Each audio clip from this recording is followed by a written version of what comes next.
आज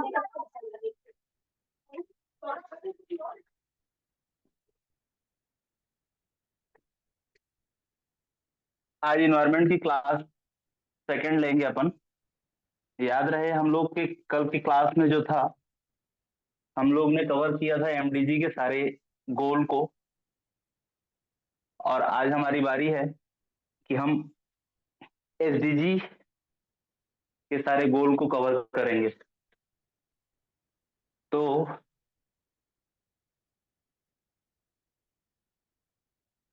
एसडीजी जो होता है उसका मतलब होता है सस्टेनेबल डेवलपमेंट गोल।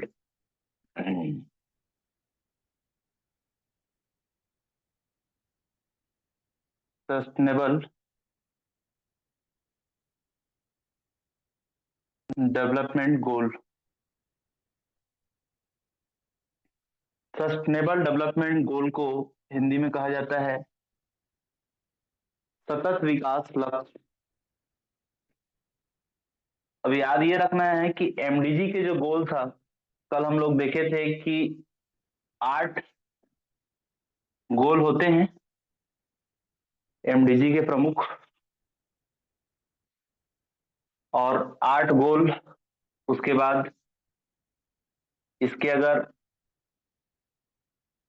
टारगेट की बात करें हम लोग, तो 18 टारगेट होते हैं।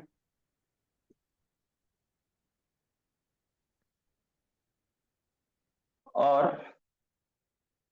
48 जो है इंडिकेटर्स होते हैं।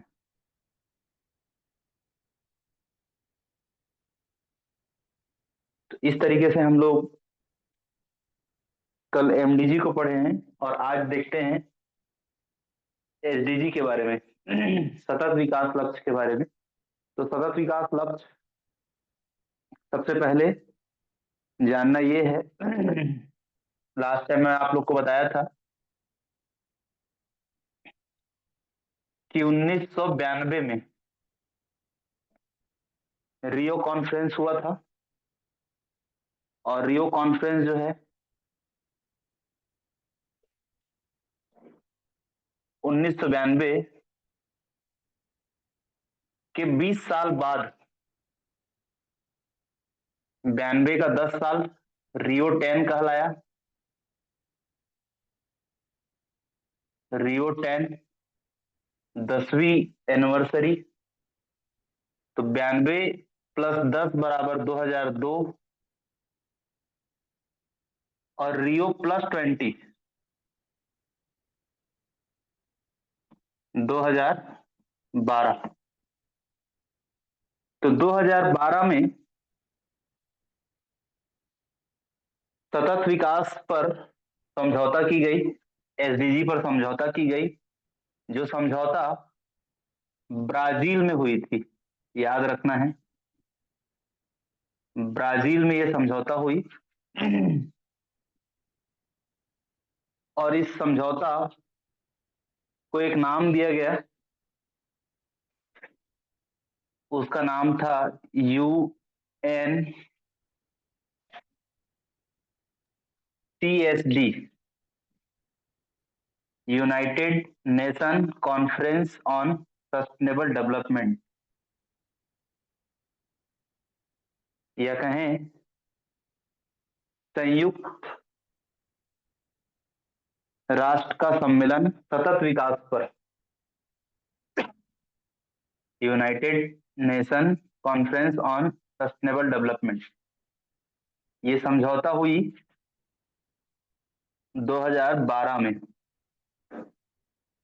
जो रियो प्लस 20 कहलाया, 2012 सन में हुआ।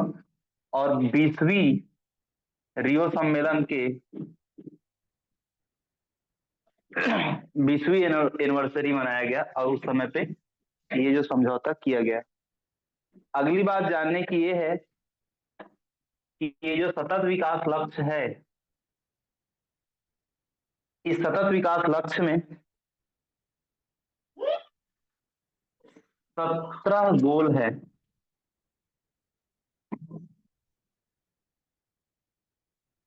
17 गोल, जैसे एमडीजी में 8 गोल था, सतत विकास लक्ष्य में 17 गोल है। टारगेट की बात करें तो एमडीजी में 18 टारगेट था, और एसडीजी में जो टारगेट है वो है 169।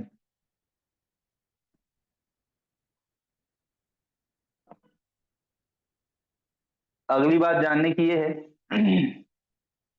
कभी कभी पूछ देगा तो, कि इसमें 1344 पब्लिकेशंस भी थे।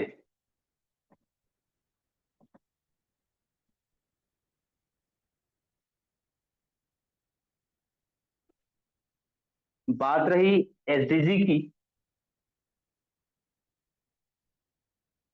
याद रखिएगा जो एमडीजी है, मिलेनियम डेवलपमेंट गोल, इसका जो लक्ष्य था वो 2000 से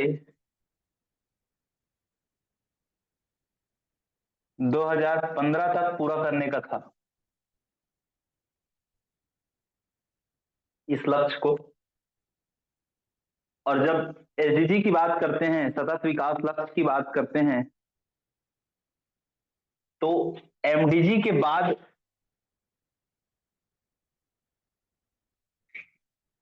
2015 से 2030 तक इस एसडीजी को, इस सतत विकास लक्ष्य को पूरा करने का एक लक्ष्य रखा गया है। तो ये समझौता ब्राजील में हुई थी। जैसे कि आप लोग को मैं बताया था कि जो एमडीजी होती है, मिलेनियम डेवलपमेंट गोल होती है, इसका कुछ थीम, कुछ ध्येय वाक्य था, वो था अवर कॉमन फ्यूचर, हमारी सामान्य भविष्य। उसी तरीके से सस्टेनेबल डेवलपमेंट गोल जो है, सतत विकास लक्ष्य की भी कुछ अपनी ध्येय वाक्य है, या टैगलाइन कह सकते हैं आप लोग इंग्लिश में, थीम कह सकते हैं। वो थीम है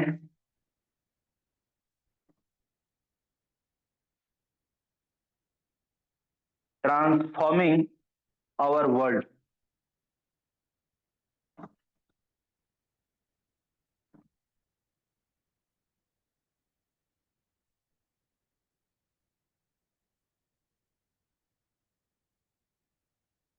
हिंदी में अगर कहें तो हमारी दुनिया को बदलना,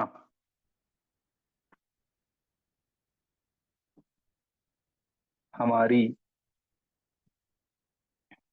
दुनिया को बदलना,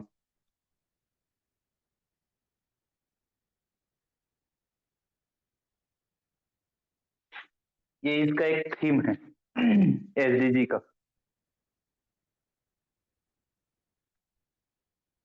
ये जो एसडीजी है, इसके कुछ सिद्धांत भी हैं, कुछ प्रिंसिपल भी हैं।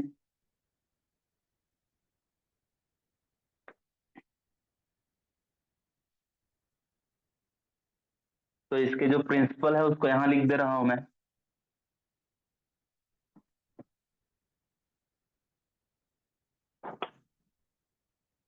सिद्धांत कह सकते हैं आप लोग।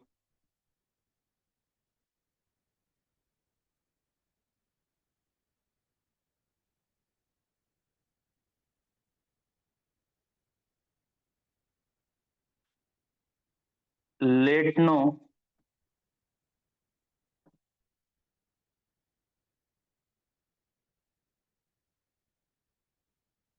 Let no one be left behind.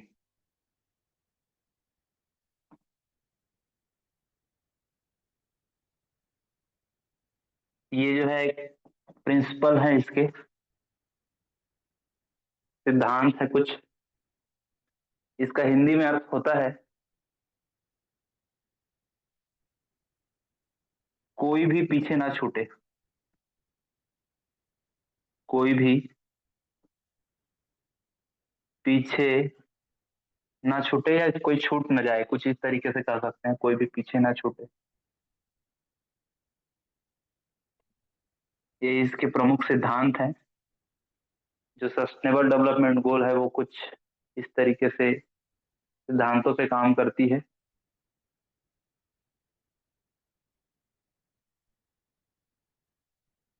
बात याद रखने वाली ये है कि इस एसडीजी को, सस्टेनेबल डेवलपमेंट गोल को अनुमोदित किया गया था 2015 में, या कहें कि अप्रूव किया गया था 2015 में।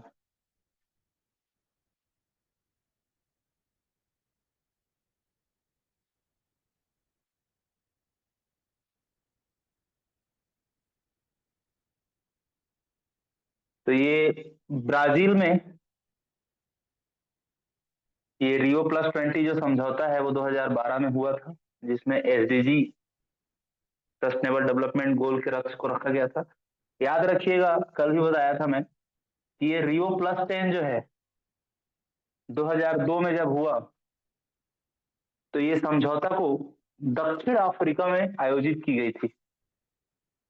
दक्षिण अफ्रीका में, डायरेक्ट लिख देता हूं मैं, SA, साउथ अफ्रीका। और किसके द्वारा आयोजित किया गया था? तो ये था जोहान्सबर्ग, जोहान्सबर्ग के द्वारा। ये प्रमुख बातें थी एसडीजी से संबंधित। इसमें किसी को डाउट है तो पूछिए, अदरवाइज आगे बढ़ते हैं फिर। नहीं सर। चलिए ठीक है, इसको आप लोग, कुछ की पॉइंट्स हैं ये सब, इसको नोट कर लिए तो आगे इसको मिटा दूं क्या? जी सर, हो गया। ओके।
तो जानते हैं कि एसडीजी जो है, सस्टेनेबल डेवलपमेंट गोल के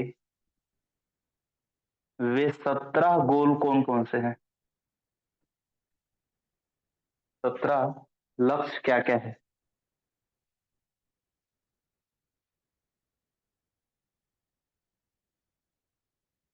सबसे पहला,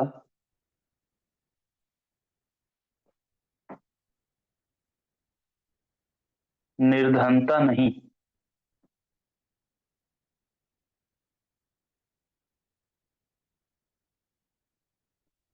अंग्रेजी में कहें तो नो पुअर्टी, लिख लीजिएगा अगर आप लोग लिखना है तो। दूसरा, हिंदी चलेगा आप लोगों को, कंफर्ट है? इंग्लिश में भी लिखते जाऊं? नहीं सर, हिंदी ठीक है। ओके। दूसरा है शून्य भूख, इंग्लिश में कहें तो जीरो हंगर, भूखमरी को खत्म करना। सस्टेनेबल डेवलपमेंट गोल का तीसरा जो गोल है वो है अच्छा स्वास्थ्य और खुशहाली जीवन। अच्छा स्वास्थ्य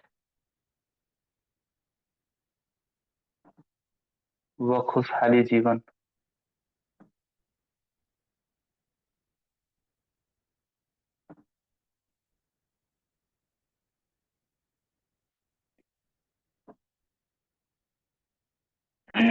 सस्टेनेबल डेवलपमेंट गोल का नंबर चौथा गोल है, वो है गुणवत्तापूर्ण शिक्षा। इसको अगर इंग्लिश में लिखेंगे अच्छा स्वास्थ्य व खुशहाली जीवन को, तो लिख सकते हैं good health and well being. Number चौथा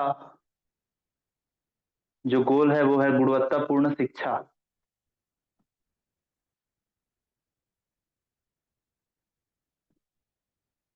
गुणवत्तापूर्ण शिक्षा इंग्लिश में कहेंगे क्वालिटी एजुकेशन। नंबर 5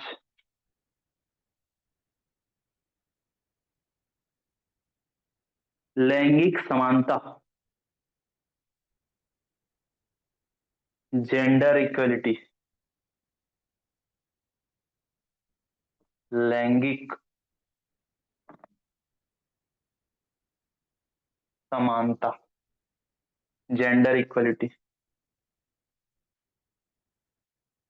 सतत विकास लक्ष्य का नंबर छठवां जो गोल है वो है स्वच्छ जल एवं स्वच्छता, क्लीन वाटर एंड सैनिटाइजेशन।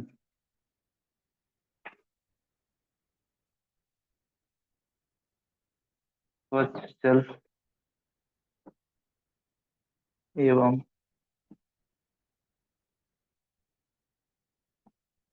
स्वच्छता। नंबर 7वां जो गोल है वो है सस्ती और स्वच्छ ऊर्जा।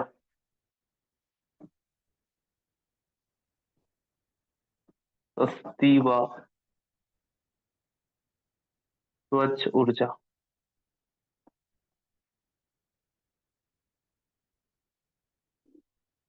नंबर 8वां जो गोल है वो है अच्छा काम और आर्थिक विकास।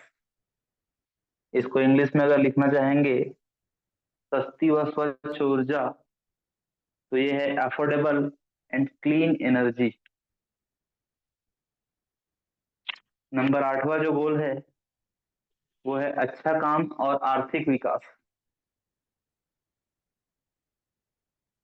अच्छा काम व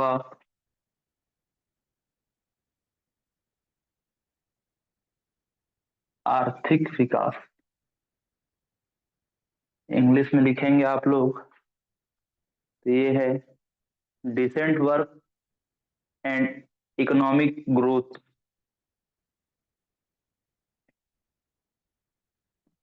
नंबर 9वां जो लक्ष्य है वो है उद्योग नवाचार और बुनियादी ढांचा।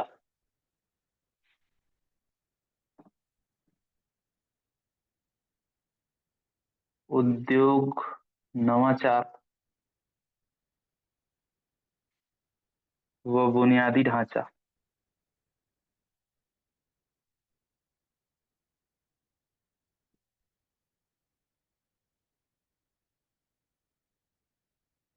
नंबर 10वां जो गोल है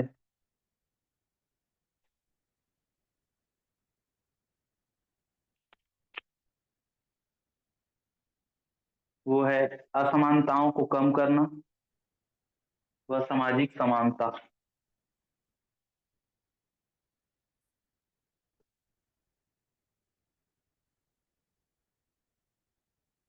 असमानताओं को कम करना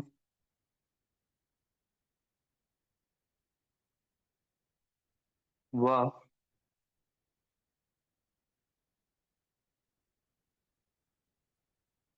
सामाजिक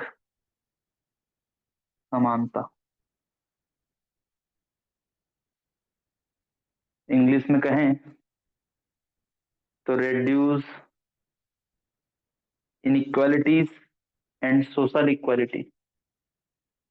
नंबर 11वां जो लक्ष्य है वो है टिकाऊ शहर और समुदाय।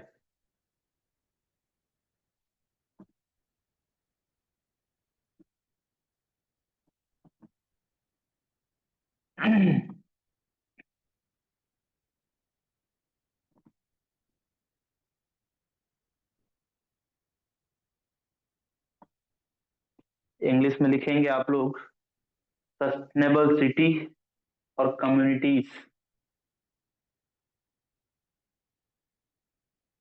नंबर 12वां लक्ष्य है जो सतत विकास का, वो है टिकाऊ खपत और उत्पादन पैटर्न सुनिश्चित करना।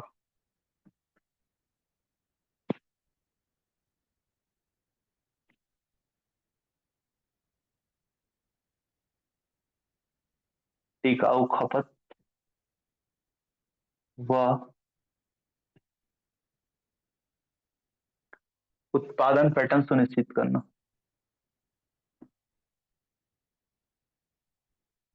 उत्पादन पैटर्न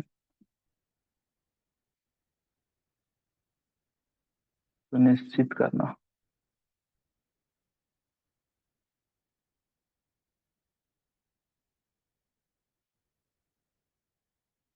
इंग्लिश में आप लोग लिखेंगे तो लिख सकते हैं एंश्योर सस्टेनेबल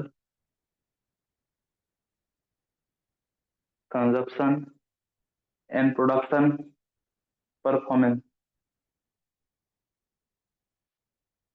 नंबर 13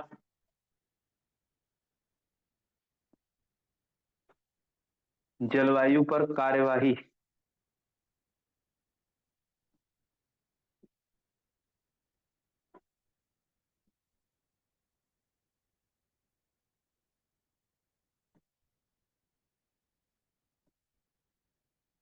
इंग्लिश में लिख सकते हैं एक्शन ऑन क्लाइमेट।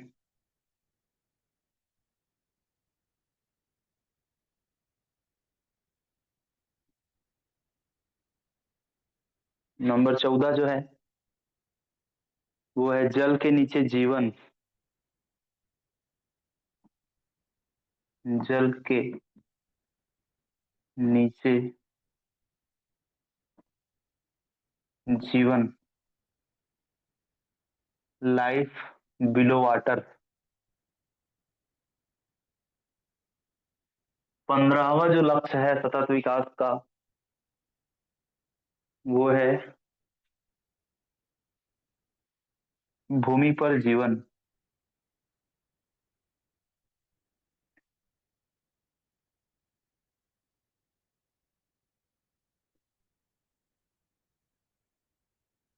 लिख सकते हैं इंग्लिश में लाइफ ऑन लैंड। भूमि पर जीवन। नंबर 16वां जो लक्ष्य है वो है शांति न्याय के लिए मजबूत संस्था।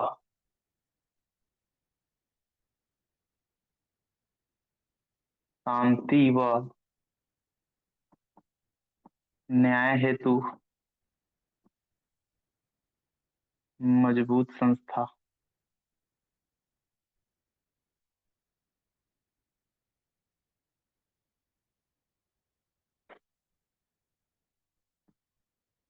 इंग्लिश में लिखेंगे अगर तो वो है race and justice, sorry peace and justice strong institution. और आखिरी 17वां जो लक्ष्य है सतत विकास का, वो है लक्ष्यों के लिए साझेदारी। लक्ष्यों के लिए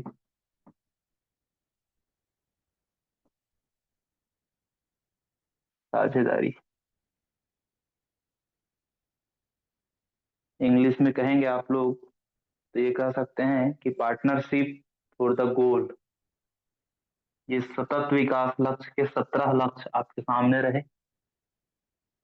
इसके कुछ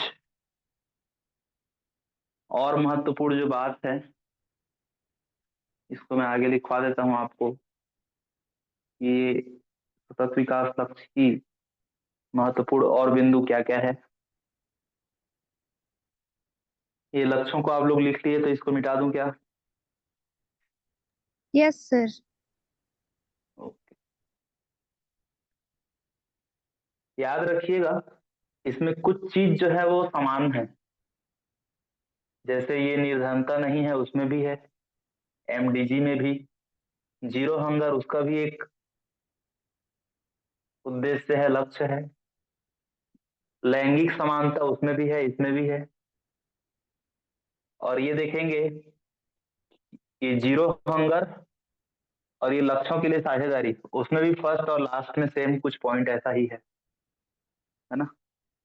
तो इसको सीक्वेंस वाइज भी पूछ सकते हैं आप लोग से, या पूछ सकते हैं कि कुछ ऐसे गोल को बताइए जो एसडीजी के भी हैं और एमडीजी के भी है, कुछ ऐसा भी क्वेश्चन आ सकता है।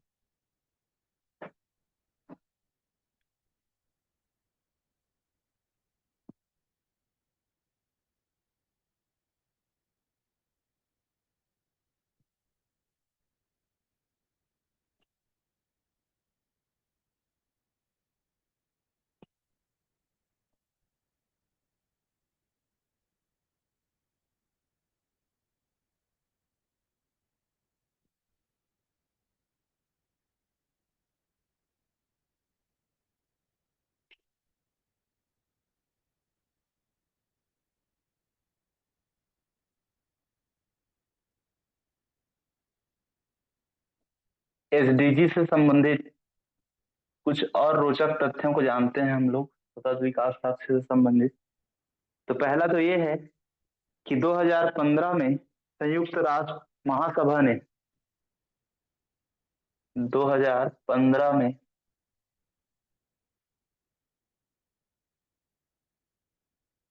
संयुक्त राष्ट्र महासभा ने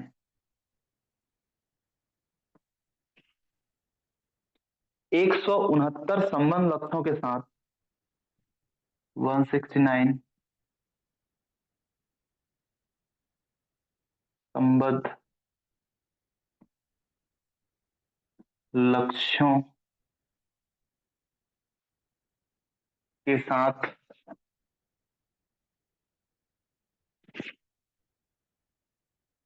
17 लक्ष्यों को मंजूरी दी।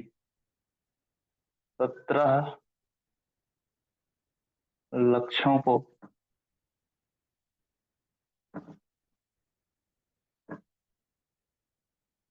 मंजूरी दी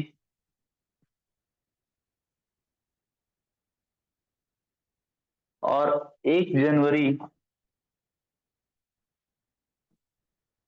2016 से प्रभावी हो गए, से प्रभावी हुए एसडीजी, और 2030 तक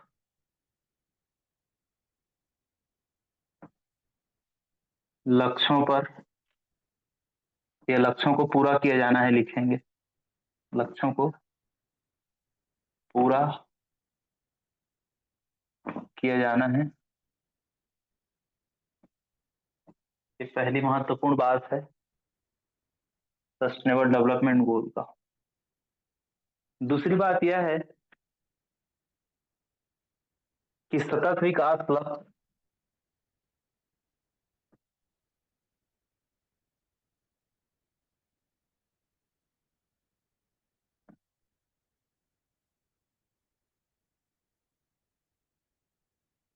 यह विकास की अवधारणा है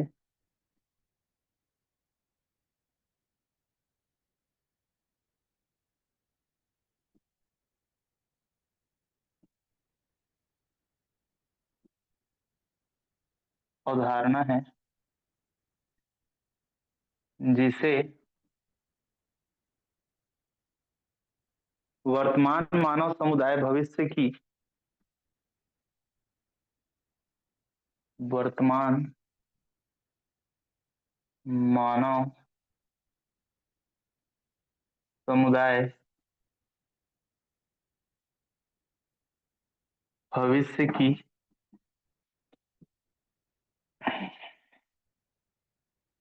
पीढ़ियों की जरूरतों के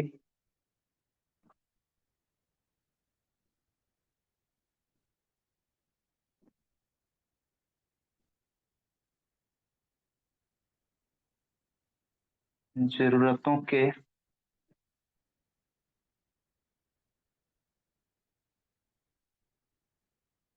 समझौता बिना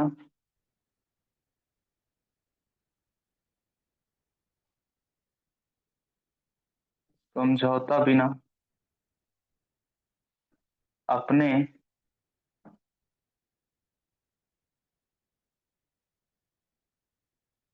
जरूरतों को पूरा करना।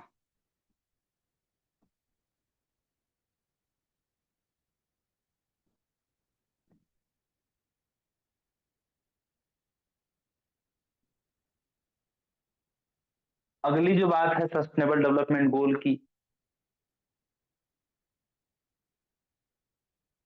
वो है सतत विकास को आधिकारिक तौर पर सतत विकास को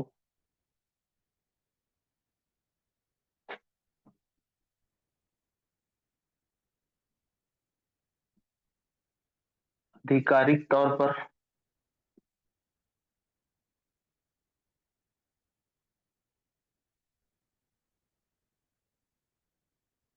ब्रूटलैंड आयोग की रिपोर्ट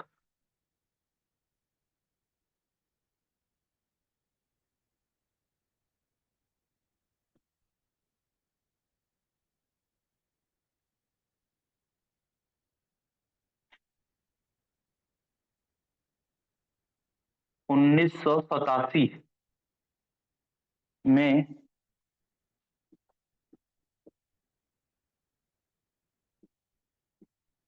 परिभाषित किया गया था।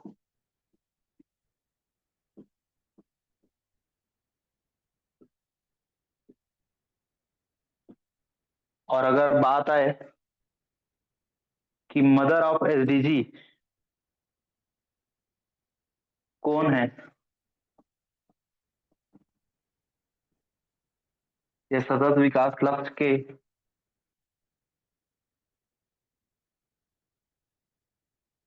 मदर की बात करें तो नाम आएगा ग्रो हार्लेम ब्रूटलैंड का। ग्रो हार्लेम ब्रूटलैंड का।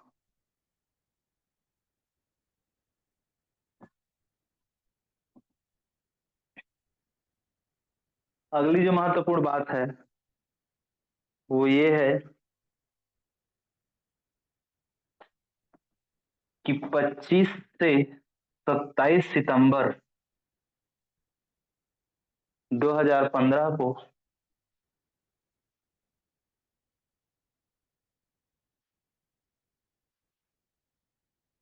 संयुक्त राष्ट्र महासभा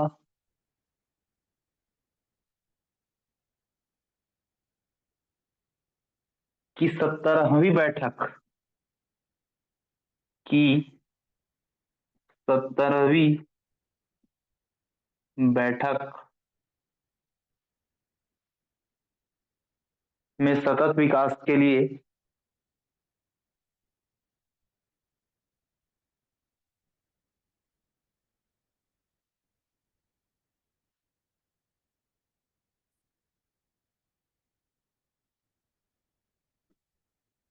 एजेंडा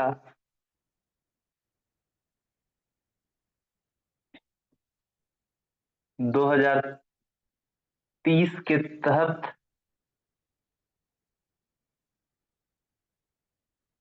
तैयार किया गया,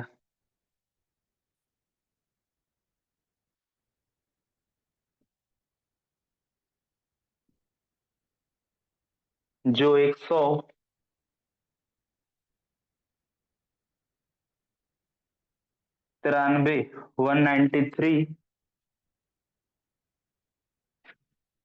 देशों ने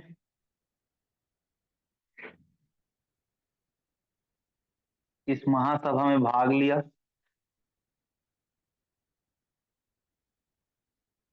वह 17 लक्ष्यों को पूरा करने हेतु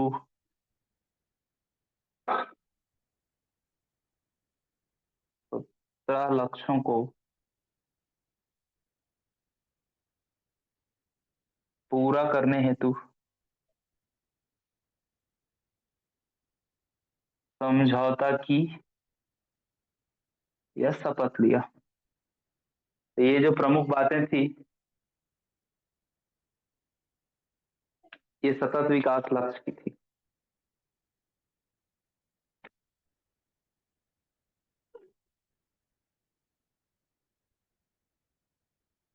इतना समझ में आया आप लोग को? कहीं कुछ डाउट तो नहीं लग रहा है?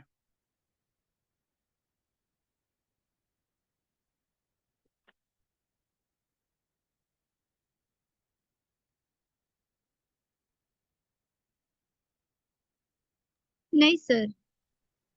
ओके, मिटा दूं क्या? लिख लिया आप लोग तो? हाँ जी सर, हो गया। ओके।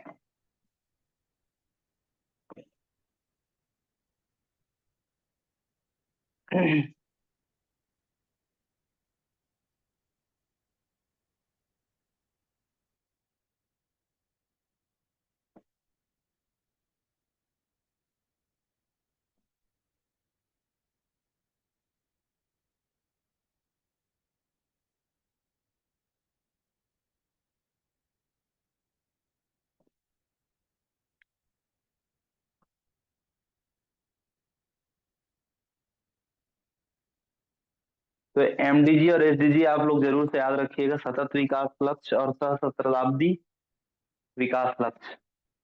अब इसके बाद थोड़ा हम लोग आगे बढ़ते हैं पर्यावरण के इस पार्ट में,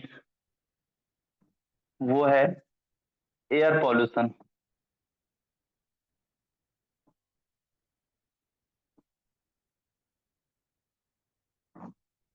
वायु प्रदूषण।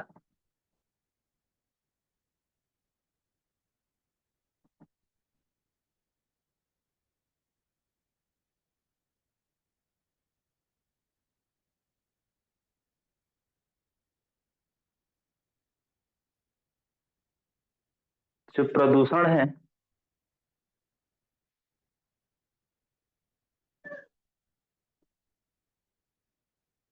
ये वायु, भूमि, जल, वायु, भूमि, जल, मिट्टी की भौतिक, रासायनिक या जैविक, भौतिक, रासायनिक या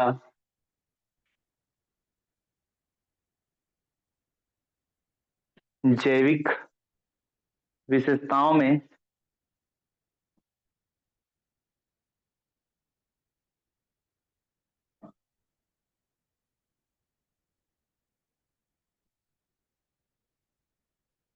कुछ अवांछनीय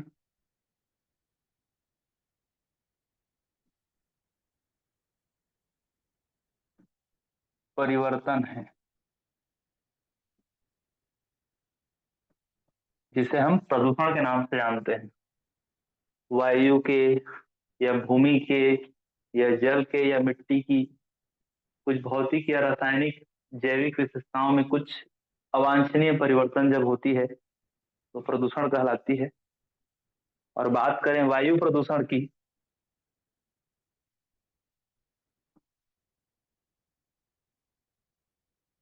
तो जो वायु प्रदूषण है,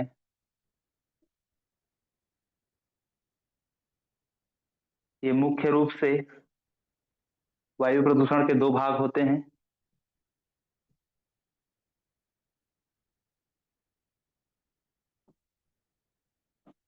जिसमें पहला है प्राथमिक वायु प्रदूषण। बोर्ड आप लोग को चमक तो नहीं रहा है? नहीं सर। प्राथमिक वायु प्रदूषण। और दूसरा जो होता है वो होता है द्वितीयक वायु प्रदूषण।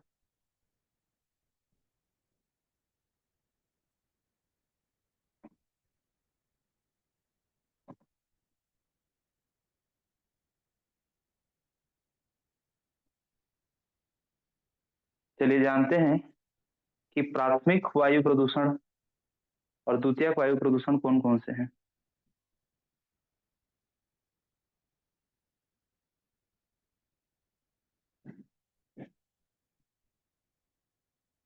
तो प्राथमिक वायु प्रदूषण के अंतर्गत आता है कार्बन मोनोऑक्साइड। कार्बन मोनोऑक्साइड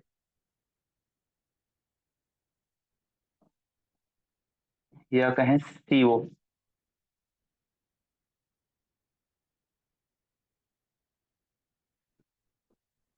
दूसरा जो है वो है oxide of sulphur.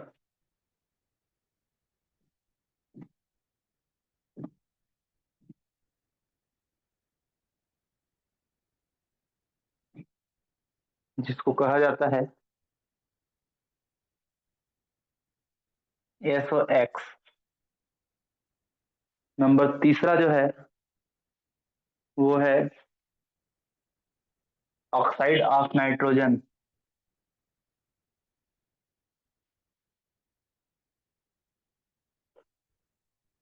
Oxide of nitrogen, इसका फॉर्मूला है नॉक्स कहा जाता है या NOx कहा जाता है।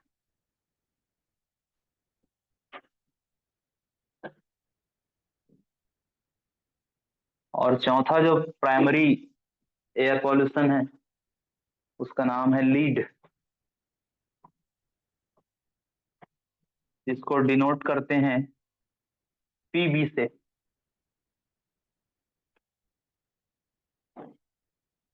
नेक्स्ट है अरे पीबी का फुल फॉर्म है क्या? लीड। लीड वो होता है ना, पारा बोला जाता है, जहां तक हिंदी में इसको सर्च कर लीजिएगा। उसका ये जी। जो है एक वैज्ञानिक नाम है ये, है ना। जी सर। इसको PB से डिनोट करते हैं। जी सर। नेक्स्ट है आर्सेनिक।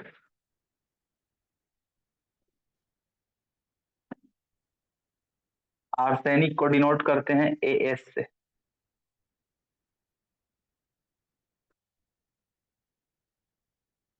प्राथमिक वायु प्रदूषण के अंदर नंबर 6 जो है वो है बेंजाइन। बेंजाइन।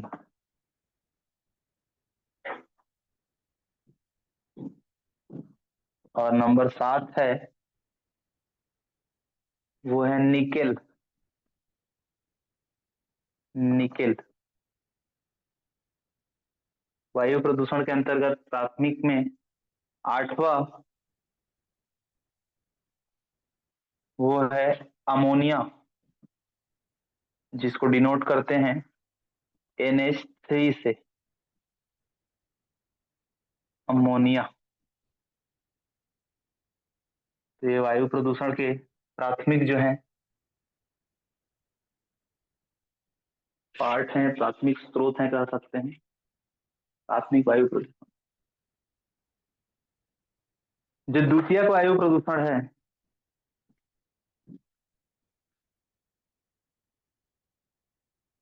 उसमें जानते हैं सबसे पहला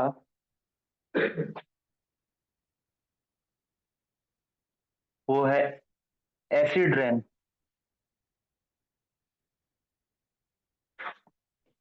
अम्ल वर्षा।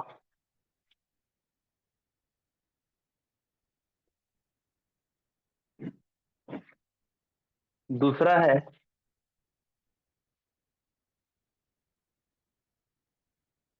स्मोग। स्मोग में भी दो टाइप्स हैं। पहला जो टाइप्स है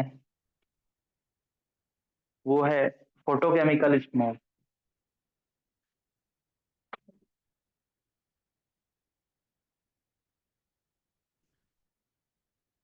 और सेकंड जो टाइप है इसके वो है क्लासिकल स्मोग।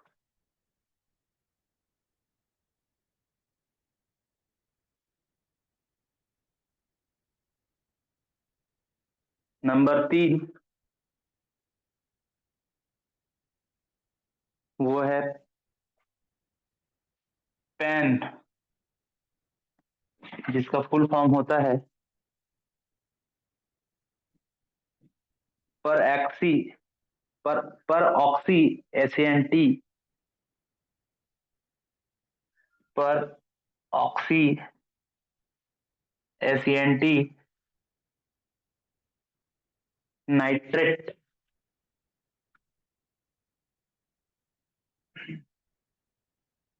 ये सभी द्वितीयक वायु प्रदूषण के कारक हैं।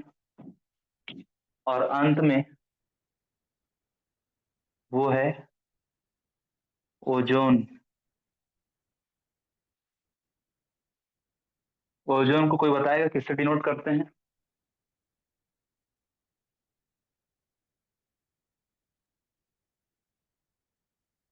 O3। ठीक है।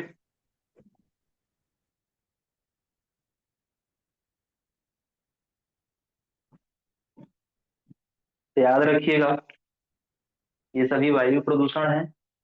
और वायु प्रदूषण के प्राथमिक कारण, प्राथमिक वायु प्रदूषण में आता है कार्बन मोनोऑक्साइड।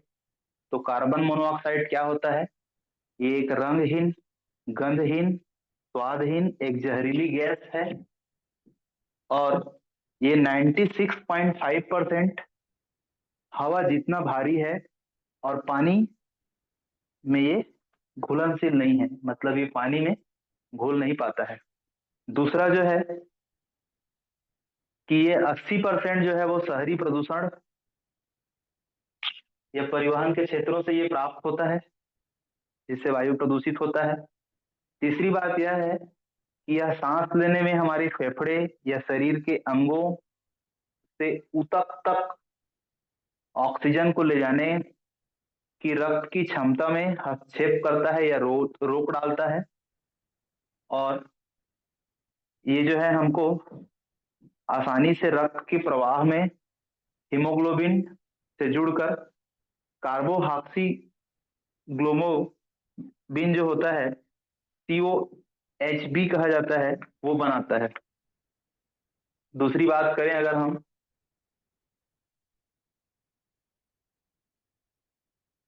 तो ये जो है मुख्य रूप से ऐसे प्रदूषण है जो वायु में मिलकर एक जहर उत्पन्न करने वाला है। मुख्य रूप से ये जहर है कह सकते हैं, बिल्कुल। फिर बात करते हैं हम अगले पॉइंट की।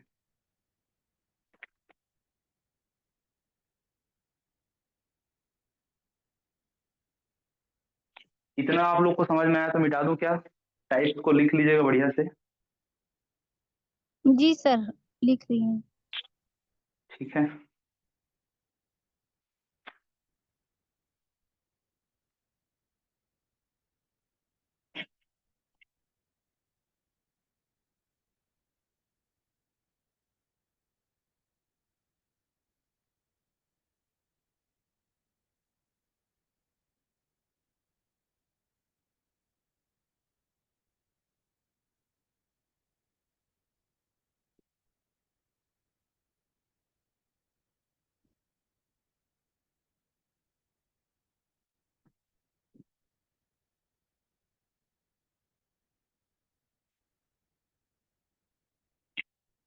अब जानते हैं हम लोग कि कार्बन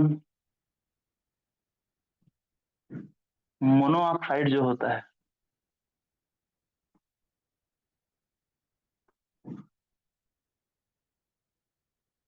इस कार्बन मोनोऑक्साइड के स्रोत कौन कौन से हैं?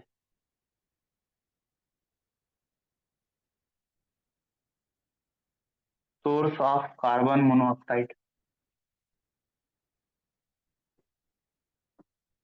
CO।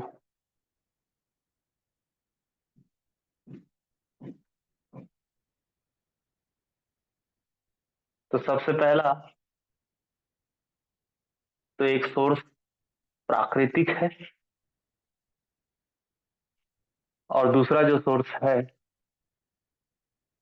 वो है मानव जनित, यह कह सकते हैं कृत्रिम।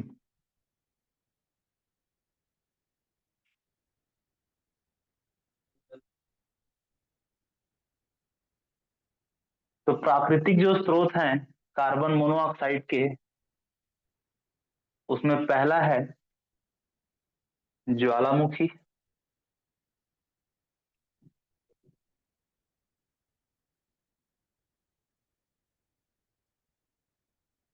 दूसरा जो स्रोत है वो आप लोग देखेंगे जैसे प्राकृतिक गैस का विदोहन,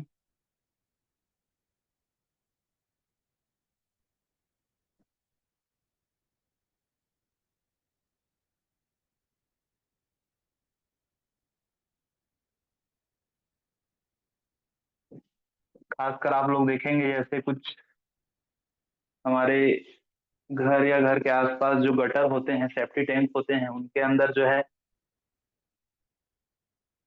जो गैस निकलती है वो एक कार्बन मोनोऑक्साइड का रूप होता है उसमें। फिर प्राकृतिक जो सोर्स है वो है बिजली का कड़कना,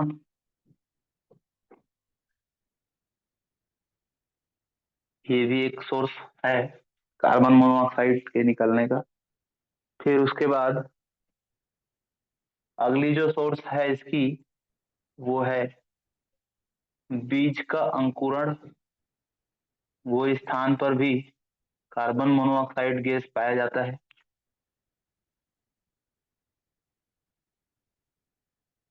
और अंत में कार्बन मोनोऑक्साइड की मात्रा जंगल के आग में भी पाया जाता है। ये सोर्स हैं जो नेचुरल रिसोर्स, प्राकृतिक स्रोत हैं। अब हम जानते हैं कि कुछ ऐसे स्रोत जो मानव जनित हैं। तो मानव जनित स्रोत में कार्बन मोनोऑक्साइड का सर ये पाइप पहला वाला स्रोत है जंगल के जंगली, आग। हाँ जंगली आग या जंगल के आग लिख सकते हैं, ठीक है। तो जी जंगल को जो जला दिए जाते हैं उससे भी जो है कार्बन मोनोऑक्साइड गैस जो है वो निकलते हैं, जो हम इंसानों के लिए जहरीली। मानव जनित जो स्रोत हैं, सोर्स हैं, उसमें पहला है यातायात,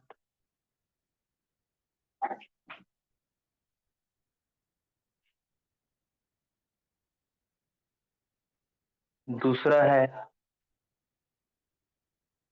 रेलवे,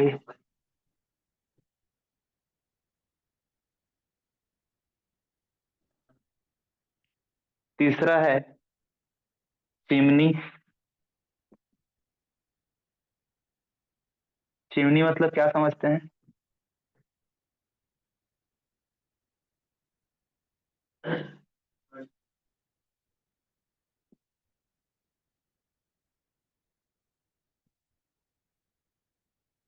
अगला है ठोस अपशिष्ट। तो चिमनी मतलब ऐसे पावर प्लांट जहां देखेंगे कि वहां के जो धुआं होते हैं उन धुओं को छोड़ने के लिए कुछ सामान्य दूरी से ऊपर धुओं को छोड़ने के लिए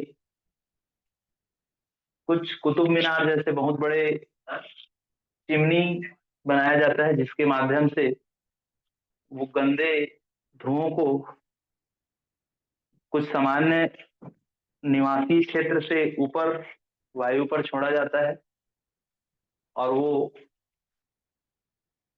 एक स्रोत है जो कार्बन मोनोऑक्साइड को उत्पन्न करता है। फिर कार्बन मोनोऑक्साइड को उत्पन्न करने वाला जो अगला कृत्रिम स्रोत है वो है ठोस अपशिष्ट। कारखाने में देखेंगे आप लोग कुछ ऐसे अपशिष्ट होते हैं जो अपशिष्ट का निस्तारण पृथ्वी के इस पंचतत्व के साथ नहीं हो पाता, तो ऐसे जो अपशिष्ट होते हैं वो भी एक मोनोऑक्साइड गैस उत्पन्न करने वाले होते हैं। अंत में हम देखें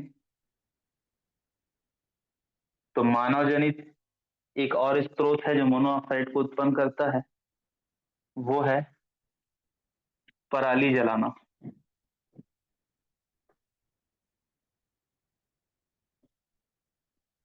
अभी आप लोग को 2-3 महीने बहुत अधिक मात्रा में इसका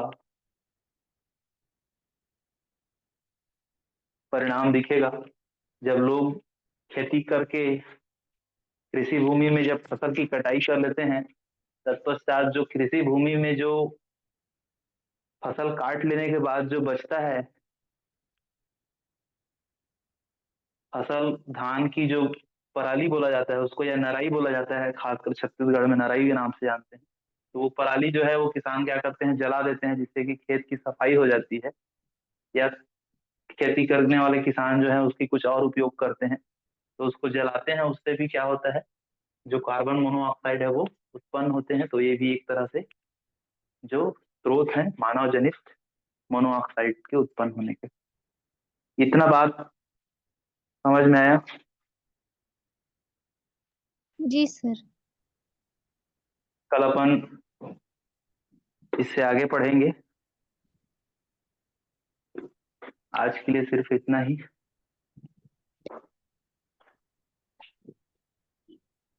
इसके नोट्स आप लोग बनाते रहिएगा, कुछ शॉर्ट नोट्स मैं बनवा रहा हूँ, कुछ जी सर। इम्पोर्टेंट चीजों को आपको मैं बता रहा हूँ, ठीक है? तो इसके लिए आप लोग को जरूरी है कि आप लोग के पास जो है शॉर्ट नोट्स बनते रहें, जो परीक्षा उपयोगी है, ठीक है? जी सर। ओके, आज क्लास यहीं ओवर करते हैं, बाकी क्लास नेक्स्ट में। Thank you. Thank you welcome, sir. Welcome.